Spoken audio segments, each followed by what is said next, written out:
Nos anos 50, quando o biólogo Peter Bury foi fazer seu doutorado nos Estados Unidos, ele resolveu fazer um estudo em genética de populações de uma população experimental de Drosophila melanogaster, a mosca das frutas. O gene que ele estudava é o gene Brown, que faz o olho da mosca ficar marrom. E ele estudou 59 gerações dessa mosca, o que dá 31 meses de estudos. Para realizar o estudo, ele fez uma análise de 7 caixas de populações, o que quer dizer centenas ou milhares de moscas. E também analisou 215 garrafinhas, como eu falei, ao longo de um monte de gerações. Cada garrafinha ele tinha que fazer um repique, que significava anestesiar a mosca, tirar da garrafinha, botar num papelzinho, olhar na lupa, ver as características morfológicas, principalmente o sexo e a cor do olho, e aí ele pegava 8 machos e 8 fêmeas, os primeiros 8 machos e 8 fêmeas que ele encontrava, e semeava uma garrafa nova que ele tinha preparado meio de cultura, colocado papelzinho dentro e colocado a mosca dentro. Ele fez isso 4.076 vezes, e ele analisou 15.284 mosquinhas na lupa. Imagina o trabalhão que ele teve para analisar um gene em uma população. E isso só foi possível, como eu disse, porque o tempo de geração da mosca era só 2 semanas. Pois é, a vida de um geneticista de populações antigamente era muito dura. Agora, imagina se ao invés de Drosophila, o Bury quisesse estudar elefantes ou baleias. Imagina o cara fazer 50 gerações de elefante. É impossível. Então a genética de populações antigamente era limitada a camundongo, moscas, seres humanos. Porque seres humanos tinham pedigrees, heterogramas, esses negócios. Mas tudo mudou em 1960, quando começaram a aparecer os primeiros trabalhos em estudos moleculares usando marcadores não morfológicos. Com esses marcadores, tudo era possível. Começaram a ser estudados elefantes, baleias, mais trabalhos com seres humanos, abelhas. Abriu as portas para todo mundo estudar a genética de populações. Além disso, com os marcadores moleculares, agora você podia estudar um monte de genes diferentes. Hoje em dia é normal você fazer um estudo de genética de populações com 1000 genes. Imagina! E isso não levando 3 anos para analisar. Então, nessa aula, nós vamos falar justamente sobre esses marcadores moleculares que revolucionaram o estudo de genética de populações ou o estudo de evolução. Mas afinal, como que a gente mede a variabilidade no nível do DNA?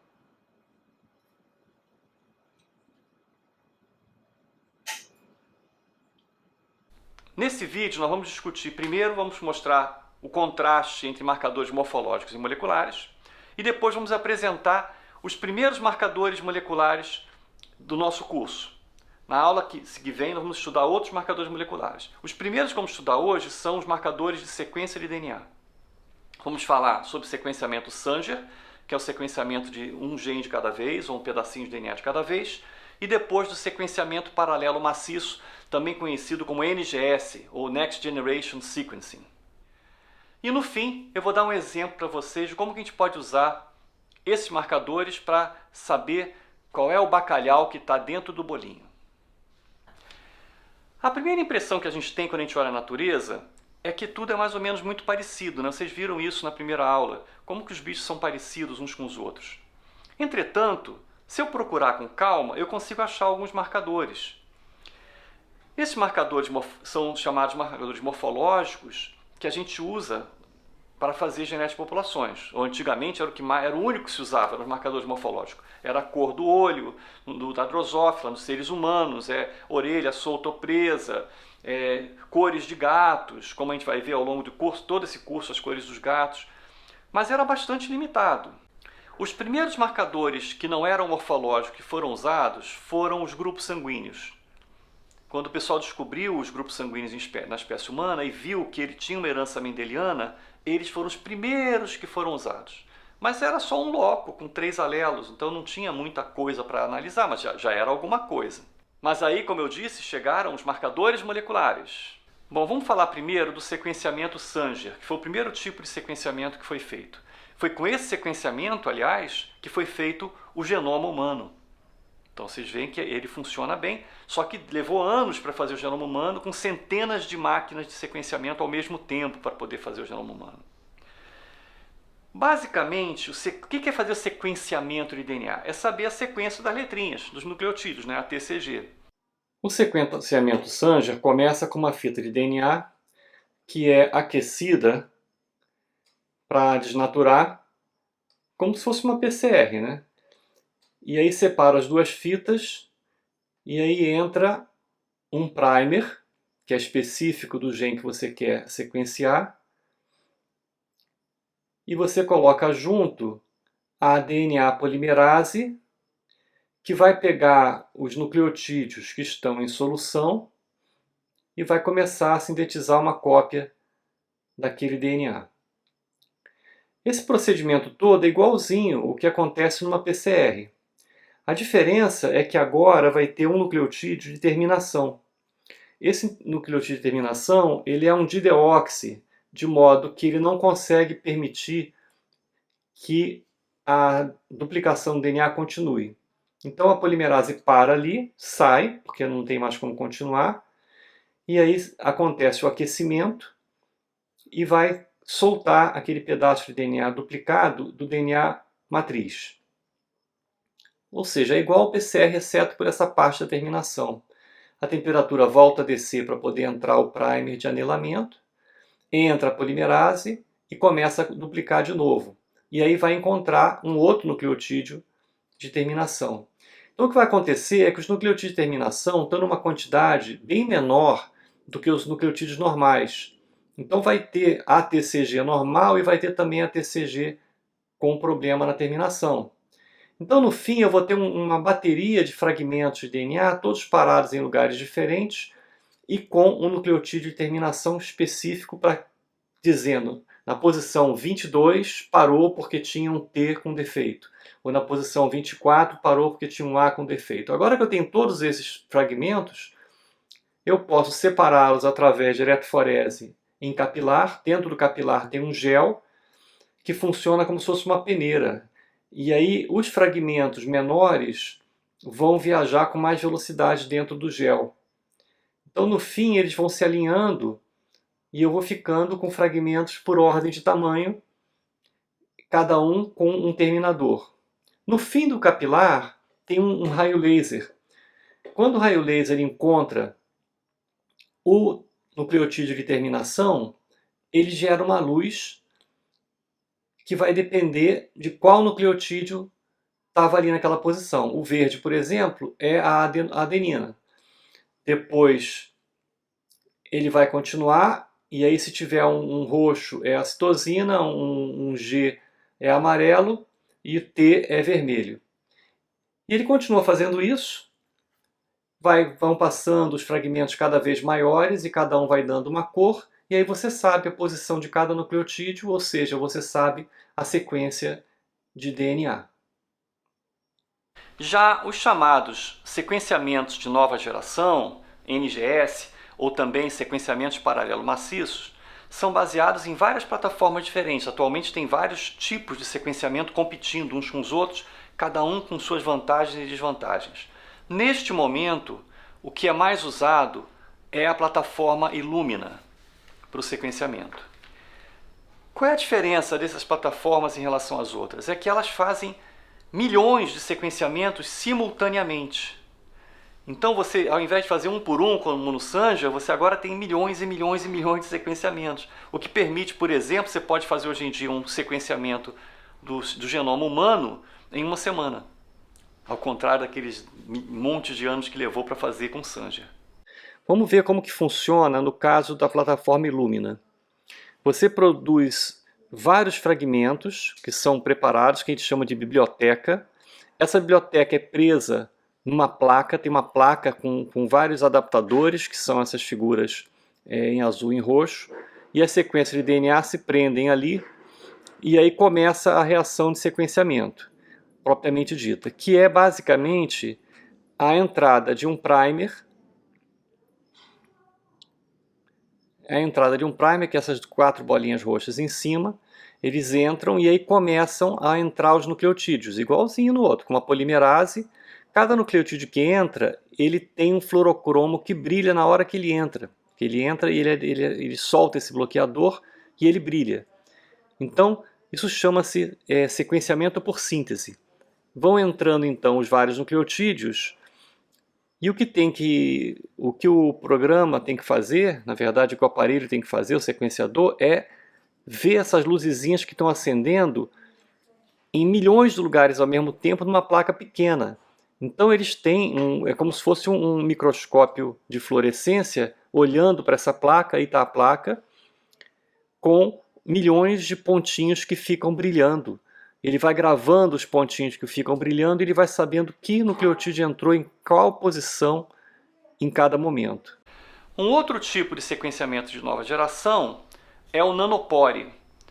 As pessoas costumam dizer que o Illumina é a segunda geração e existe uma terceira geração que é o nanopore e o PacBio, de quem eu vou falar daqui a pouco. O nanopore é uma outra técnica interessante que permite fazer sequências muito longas em um aparelho muito pequenininho. O sequenciamento com o aparelho nanopore representa uma mudança bastante radical nas técnicas de sequenciamento. Enquanto que no sequenciamento Sanger era um sequenciamento com paradas, no sequenciamento Illumina é sequenciamento por síntese, no caso do nanopore o que se observam são modificações na carga elétrica de um poro que está em cima de uma membrana, parecida com uma membrana celular, enquanto passam pedaços de DNA, na verdade a fita de DNA inteira. Como cada nucleotídeo tem uma perturbação diferente na carga elétrica do campo iônico em volta dele, quando eles passam por esse poro, provocam alterações elétricas.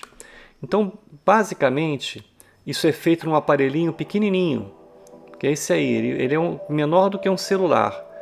E ele liga na porta USB do computador e você faz uma biblioteca em que você prende na ponta do DNA uma proteína motora e um adaptador, coloca isso no flow cell, uma pipetadazinha ali. A flow cell é feita de milhares de poros e nesses poros existem áreas que têm afinidade com a proteína de motor. Tem esse titer, que é para guiar a entrada da proteína no poro, e uma vez eles entram, o DNA começa a se separar, é como se fosse uma helicase que vai separando o DNA e vai passando o DNA pelo poro, e conforme ele passa, vai mudando a carga elétrica naquela região. Essas mudanças de carga elétrica são proporcionais ao tipo de nucleotídeo, e aí ele consegue saber qual é a sequência do DNA. Então não há nenhuma síntese de DNA nesse processo, apenas é o DNA passando por um poro. E você pode deixar isso rodando quanto tempo você quiser. Em teoria, você pode fazer milhares de nucleotídeos de sequenciamento de cada vez. É uma técnica bem interessante, que ainda tem algumas limitações, mas é super interessante, né? E o PacBio é uma técnica que usa também pequenos poços numa placa e também consegue fazer sequências muito compridas. Eu estou falando aí de sequências de 60, 70, até 100 mil nucleotídeos numa sequência só.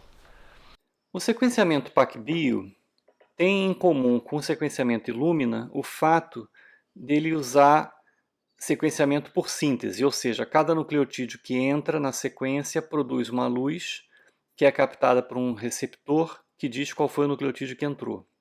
A diferença do PacBio para o Illumina é que no Illumina o que fica preso na placa é a sequência de DNA, enquanto que no PacBio o que fica preso na placa é a polimerase.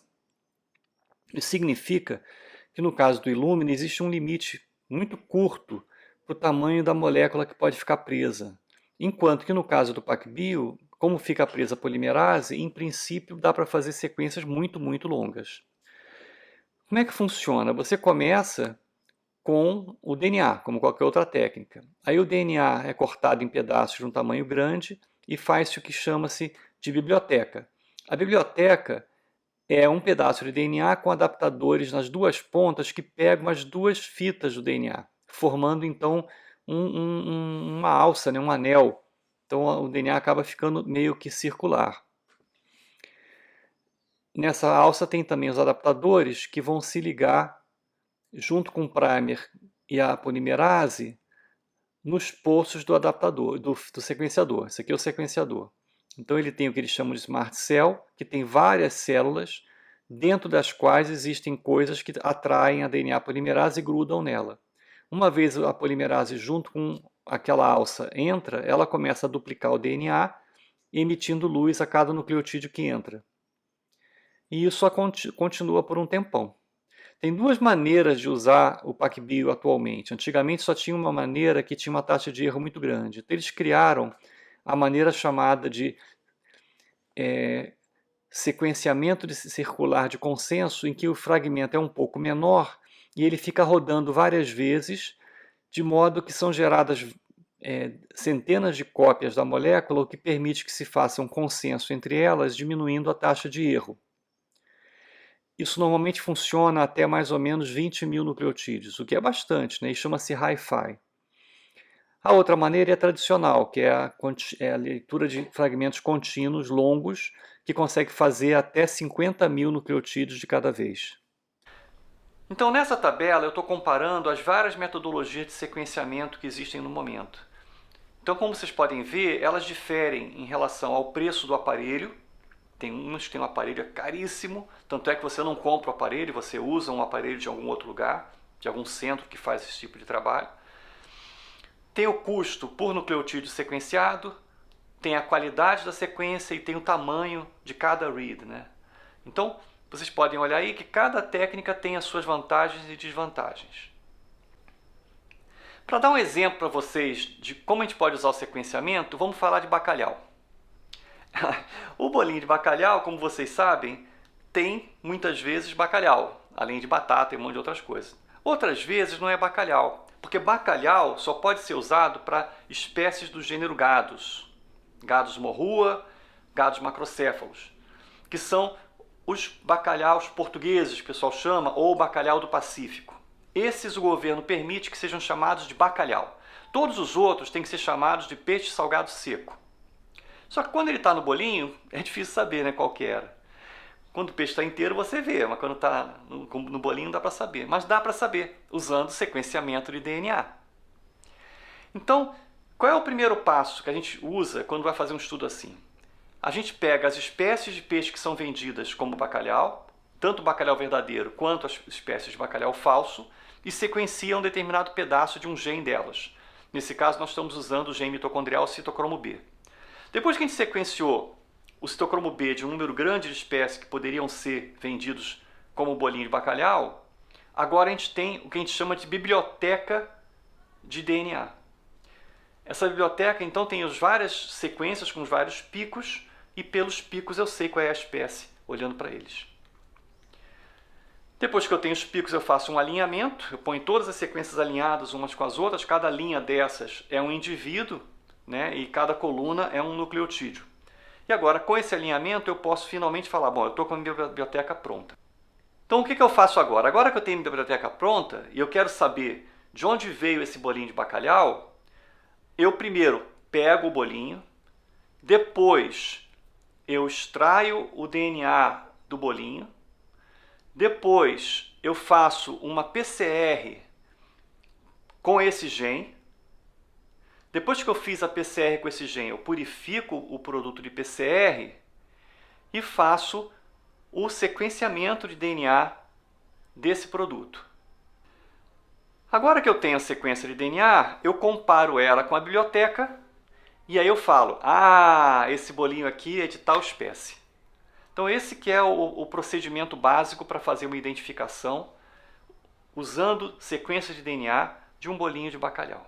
Para ajudar na identificação, nós fizemos até uma chavezinha dicotômica bonitinha. Eu tenho as sequências de vários peixes que podem ser vendidos como bacalhau, e embaixo eu tenho uma chave dicotômica que diz se nucleotídeo na posição tal é um A, vai para tal lado, se é um G, vai para tal lado, e vai assim, aí você sabe, rapidinho você sabe. Eu já usei esse exercício em escolas públicas, com os jovens de escolas públicas, e eles conseguiram identificar direitinho os bolinhos de bacalhau. A gente até levava bolinho de bacalhau para eles comerem, era uma prática super legal que a gente fazia com eles.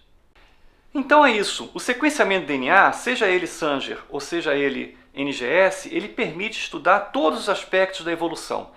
Pode fazer filogenia, pode fazer estudos de estruturação populacional, fluxo gênico, estimar a variabilidade gênica e pode até ser usado para você detectar a seleção natural.